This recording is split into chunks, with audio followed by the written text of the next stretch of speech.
Hi friends, পিউষী রূপকথা চ্যানেলে সকলকে স্বাগত। যা গরম পড়েছে, উফ কি যে করি, আর পারছি না। উফ গরমে চুলের অবস্থা একদম গেছে, কি করা যায় চলো দেখি কি করি। দেখতেই পাচ্ছি আমি এখানে অ্যালোভেরা নিয়েছি, আর এখানে জবা ফুলগুলো শুকিয়ে নিয়েছি। এরপর পেঁয়াজের খোসা, সবাই জানো পেঁয়াজের খোসা।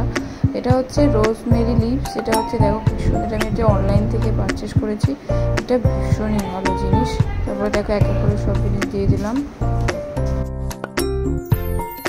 তারপর 2 থেকে 3 কাপ মতো জল, যাতে ফোটার পর জলটা একদম অল্প হয়ে যায়। তো দেখতেই পাচ্ছ কি সুন্দর ফুটছে, জলটা একদম রং চেঞ্জ করেছে, লাল মতন হয়ে গেছে। তারপরে একটা স্প্রে বোতলে নিয়ে চুলটার মধ্যে ভালো করে গোড়ায় গোড়ায় চুলটা দিয়ে দিতে হবে, যাতে পুরো চুলটা ভালো করে থাকে। এরপরে চুলটা বেঁধে 45 মিনিট মতো রেখে দিতে হবে। রেখে দেওয়ার পর যে জলটা মাথায় দেওয়ার পর থাকবে, সেই জলটার মধ্যে শ্যাম্পুটা দিয়ে ভালো করে শ্যাম্পুটা করে নেবে।